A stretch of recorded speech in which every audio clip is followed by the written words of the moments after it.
This is the second part of the composition rules. Hope you guys have seen the first one.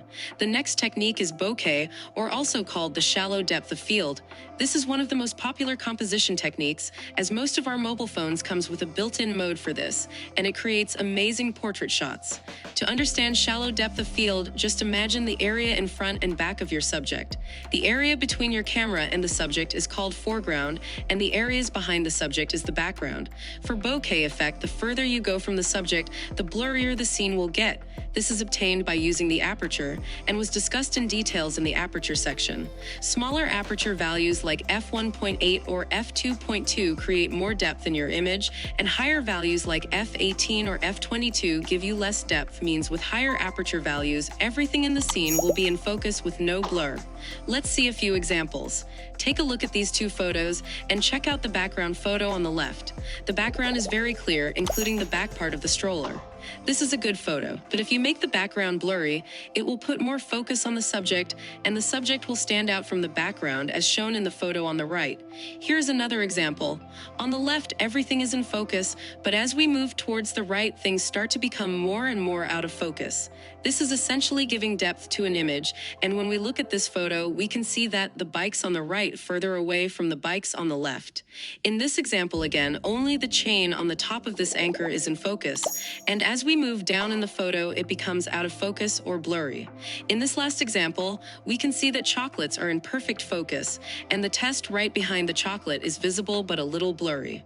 But the text on the card in the back, completely out of focus. This is a great example for understanding depth of the field. The next composition tool is shadows. Shadows are a very important part of the photograph.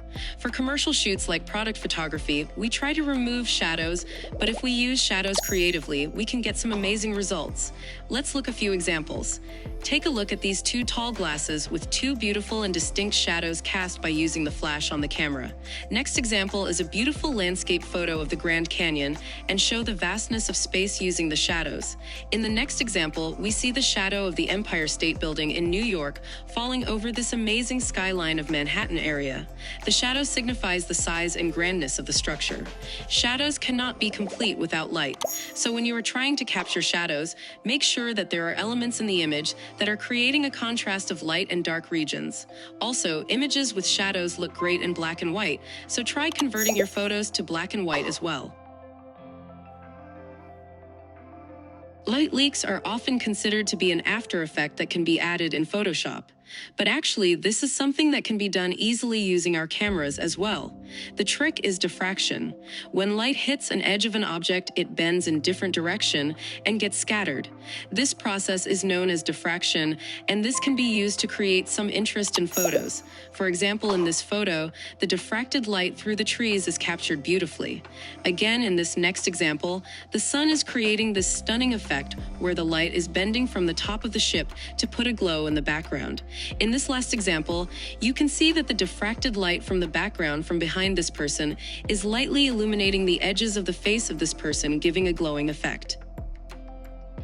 The last composition tool that we are going to discuss in this video is on how to find the perfect color combination that can make your photos even more interesting. Generally, contrasting colors create sharp edges and distinct figures which are more pleasing to the eyes. Let's take a look at this color wheel.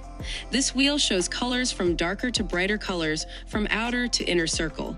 The colors opposite to one another on the same circle are called complementary colors, and these colors work really well together. For example, a dark yellow with a dark blue or light blue with light red. Finding these colors to create contrast can result in some great images. Let's look at a few examples. In this photo, the clouds and the sky have complementary colors of orange and blue. This is why this composition looks pleasing to the eyes. In this example, the blue in the sky and the light brownish color in the grass are looking really good. Last example, we see that these two colors are going well with yellow, but the light green and dark yellow are not looking that good. In short, we need to find complementary colors in your scene if you want to create interesting compositions. Again, you have to remember that these are just rules to create photos that might look pleasing to the eyes. It's upon you to make or break these rules to get what you want to show in an image. You also have to remember that the important aspect of a great photo is not how technically sound the photo is, but how you and your viewers are emotionally connected with them. These are some of the composition techniques you can use to create amazing photos. Thanks for watching.